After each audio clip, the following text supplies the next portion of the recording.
और शुरुआत करेंगे बड़ी खबर के साथ में। कजाकिस्तान में खदान में लग गई आग। आग से 32 लोगों की मौत हुई है, 14 लोग लापता बताए जा रहे हैं।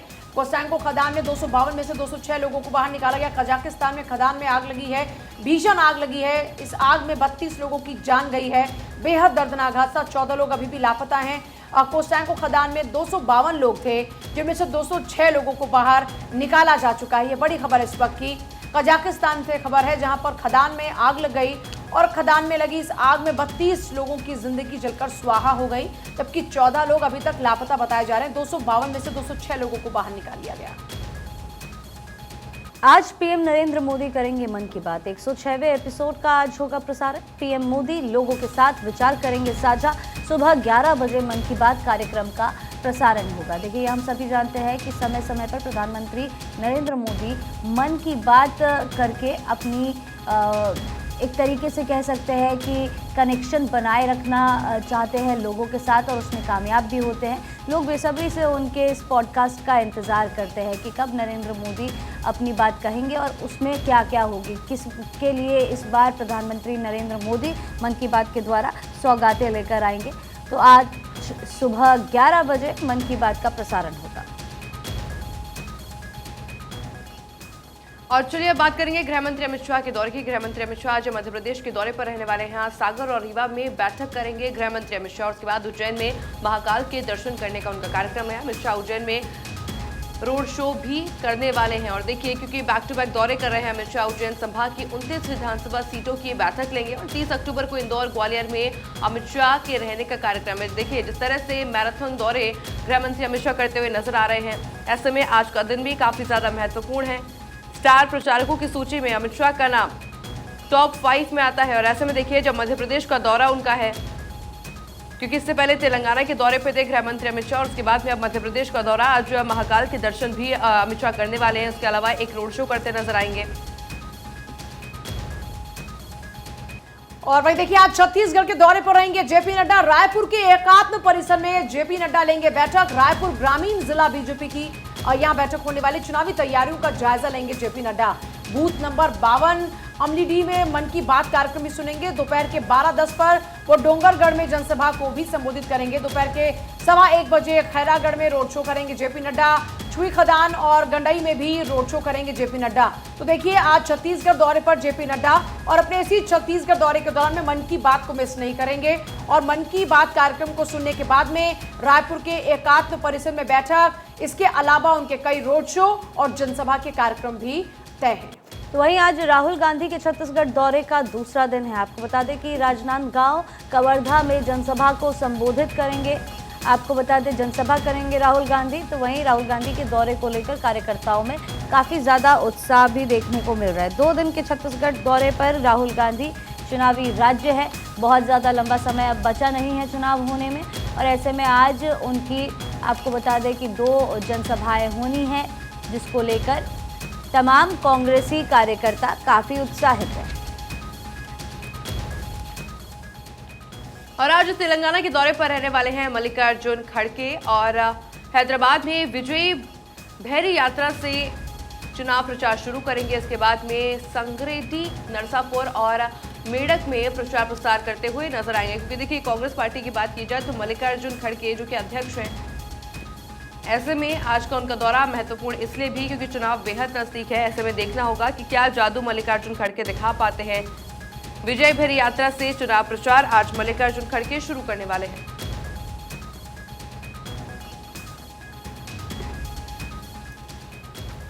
और देखिए, रोजगार रैली में पीएम मोदी ने युवाओं को नियुक्ति पत्र सौंपे।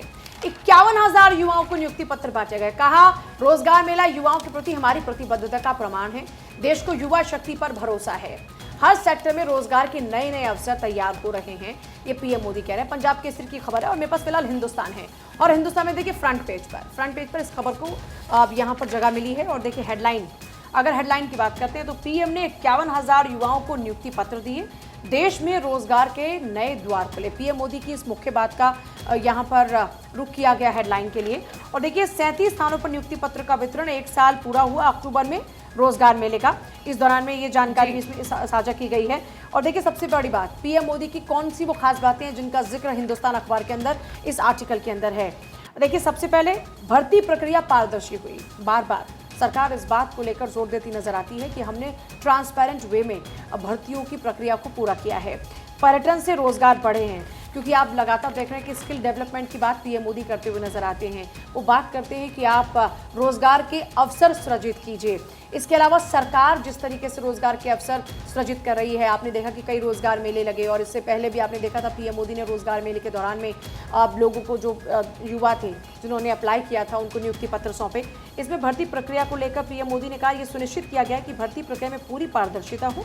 कर्मचारी चयन आयोग की भर्ती प्रक्रिया में पहले के मुकाबले अब करीब आधा समय लग रहा है। परीक्षा 13 क्षेत्रीय भाषाओं में भी कराई जा रही हैं। ये जानकारी भी क्योंकि हमने आपको दी थी कि अब क्षेत्रीय भाषाओं में भी परीक्षाएं होंगी। आयुषी, आप कुछ ऐड ऑन करना चाहते हैं? आगे बढ़े। बिल्कुल, क्योंकि देखिए राजस्थान पत्रिका मेरे हाथ में, और महत्वपूर्ण हो जाता है कि कौन कौन से विभाग रहे हैं आयुषी जिसके अंदर नियुक्तियां हुई हैं। तो देखिए हेडलाइंस के अंदर बात की जाए तो राजस्थान पत्रिका में देश में रोजगार की नई संभावनाएं पैदा हो रही है और इन विभागों में नियुक्ति दी गई है।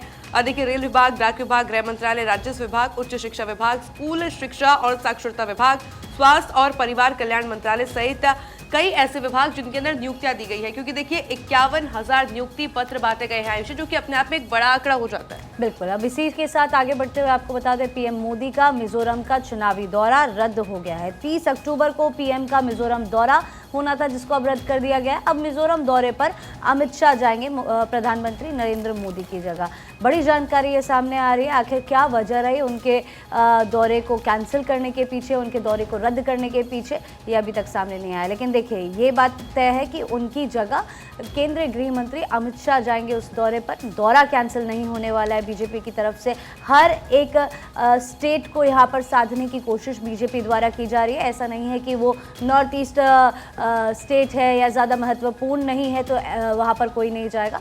उनकी जगह केंद्रीय गृह मंत्री अमित शाह का दौरा मिजोरम का रखा जा रहा है। आयुषी, बिल्कुल आयुषी, क्योंकि देखा जा सकता है कि अमित शाह पूरी तरह से अलर्ट मोड पे है, एक्टिव मोड पे है, ताबड़तोड़ बैक टू बैक दौरे भी कर रहे हैं। ऐसे में दौरा महत्वपूर्ण भी हो जाता है। आगे बढ़ते हैं और एमपी में गरजे अमित शाह। कहा, इटली मूल के लोग मोदी सरकार के विकास को नहीं समझेंगे।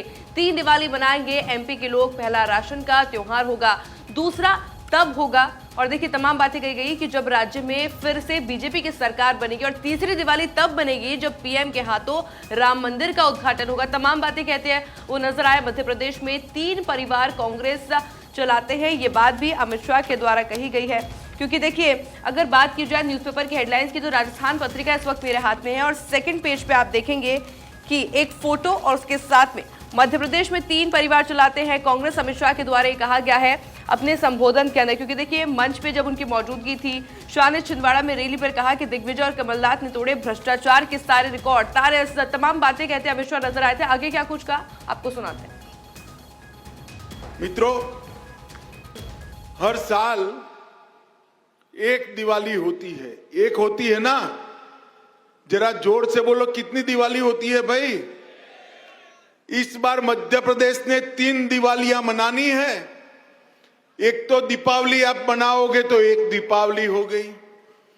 दूसरा, यहां जब सरकार भाजपा की बनेगी, पूरा मध्य प्रदेश दीपावली का त्योहार मनाने वाला है।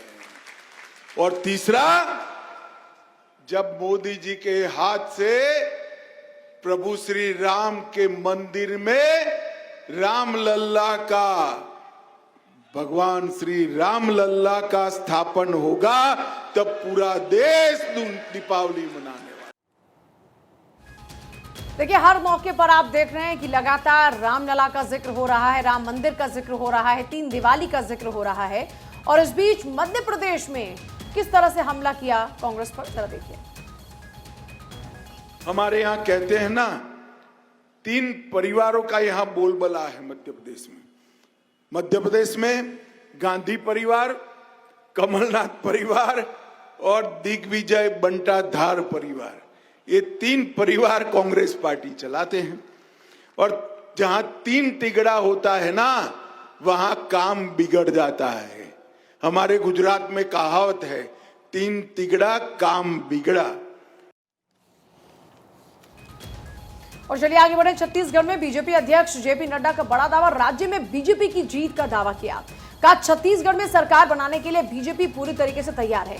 तो अब लगातार देख रहे हैं कि छत्तीसगढ़ में उनके दौरे लगातार जारी हैं और अब एक तरफ जहां राहुल गांधी छत्तीसगढ़ के अंदर है, वहीं आज जेपी नड्डा पहुंच रहे हैं छत्तीसगढ़ में। यहीं पर ही पीएम मोदी के मन की बात कार्यक्रम में वो शामिल होंगे, मतलब सुनेंगे। इसके अलावा उनकी कई जनसभा कार्यक्रम है, फिर यहाँ पर जो बैठकें हैं वो बैठ के भी लेने वाले हैं। और वहीं देखिए झारखंड की अगर बात करते हैं, रांची में बीजेपी की संकल्प यात्रा का समापन अध्यक्ष जेपी नड्डा ने जनसभा की कहा हमारी सरकार में महिलाओं का सम्मान हुआ है, विपक्ष पर भ्रष्टाचार के आरोप भी लगाए।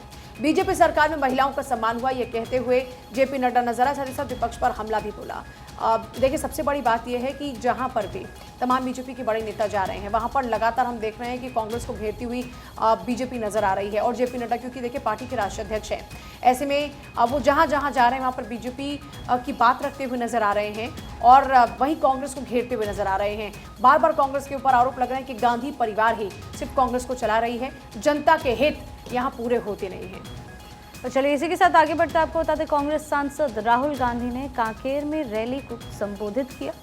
जातिगत जनगणना को लेकर केंद्र पर निशाना साधा। जातीय जनगणना से डर रही सरकार, राहुल द्वारा ये कहा गया। जहां एक और बीजेपी के ताबड़तोड़ दौरे चल रहे, तो वही आपको बता दें कि कांग्रेस की तरफ से राहुल गांधी भी काफ़ी एक्टिव नजर आ रहे हैं। न केवल वो बल्कि उनकी बहन प्रियंका गांधी भी लगातार एक्टिव मोड में नजर आ रही है। और इसी बीच लगातार आपको बता दें कि एक दूसरे के ऊपर यहाँ पर आरोप प्रत्यारोप का दौर भी जारी है। छत्तीसगढ़ में राहुल गांधी की बड़ी घोषणाएं सामने आई हैं। उन्होंने बड़ी घोषणाएं की है। क्या? केजी से पीजी तक मुफ्त शिक्षा मिलेगी, ये राहुल गांधी का वादा है।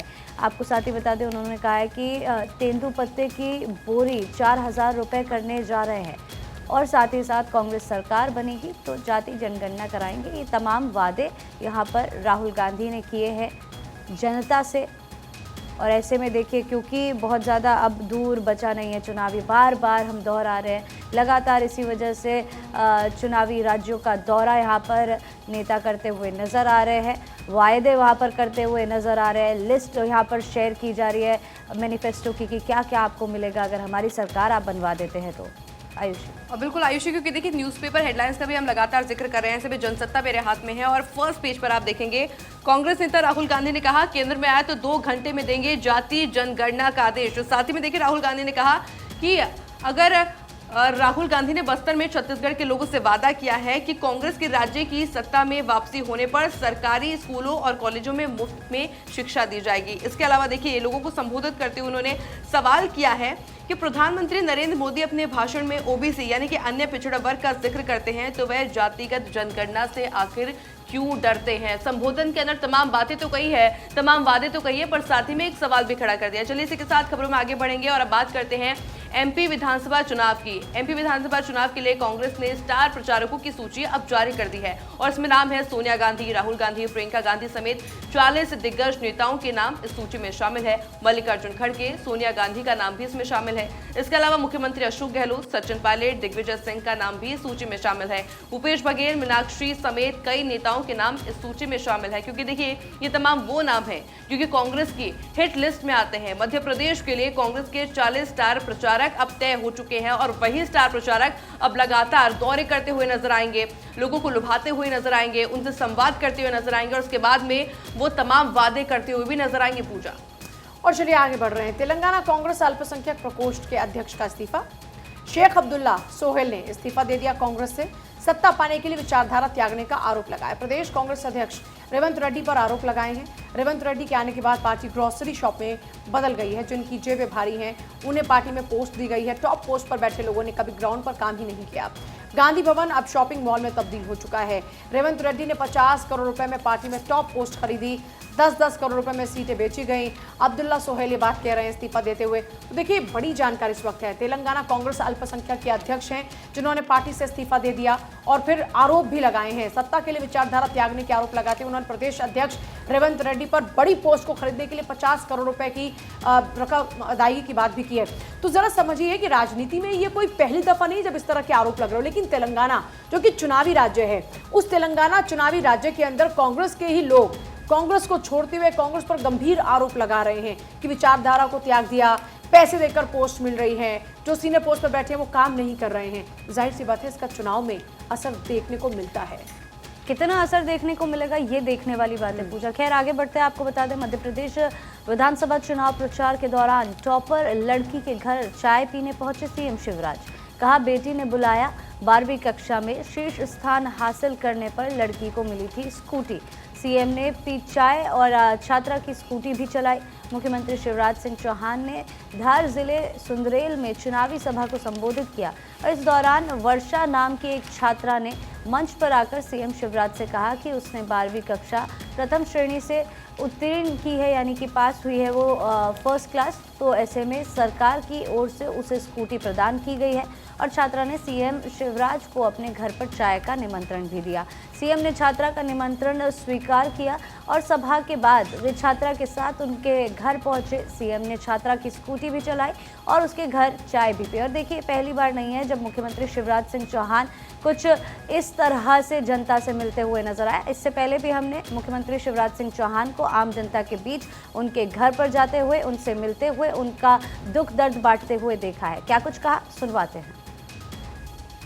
आज मैं इसलिए भी बहुत खुश हूँ कि अपनी वर्षा बेटी के निमंत्रण पर, जिसने 12वीं में सुंदरेल में सबसे ज़्यादा नंबर लेके आई और इसलिए उनको स्कूटी मिली, उस बेटी के निमंत्रण पर आज उसके घर आया हूँ। और चलिए बात करेंगे राजस्थान की। राजस्थान में कांग्रेस को बड़ा झटका लगा है। ज्योति खंडेलवाल बीजेपी में शामिल हो गई है, समर्थकों के साथ बीजेपी की सदस्यता ली है।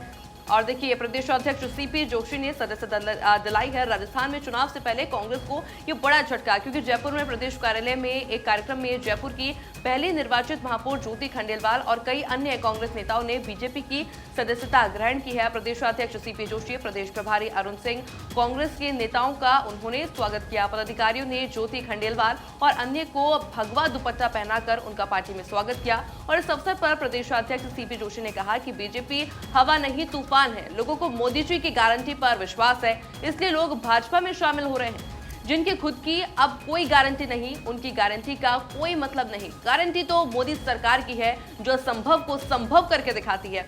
तमाम बातें कही गई है, क्योंकि देखिए कल आपको तस्वीरें भी दिखाई थी कि जब प्रेस वार्ता की गई थी और वहां पर मौजूदगी थी सीपी जोशी की, और उस वक्त ज्योति खंडेलवाल को सदस्यता दिलाई गई थी भारतीय जनता पार्टी की। ऐसे में देखना होगा कि अब तस्वीर क्या कुछ होती है, क्योंकि देखिए सचिन पायलट की फेवरेट लिस्ट में ज्योति खंडेलवाल का नाम भी आता था। तो ऐसे में एक बड़ा झटका इसको कांग्रेस पार्टी का माना जा सकता है। पूजा बिल्कुल 2019 में चुनाव भी लड़ा जिसमें वो हार गई, पूर्व मेयर हैं, और अब बीजेपी के लोग कह रहे हैं कि वो तेज आंधी है, तूफान है।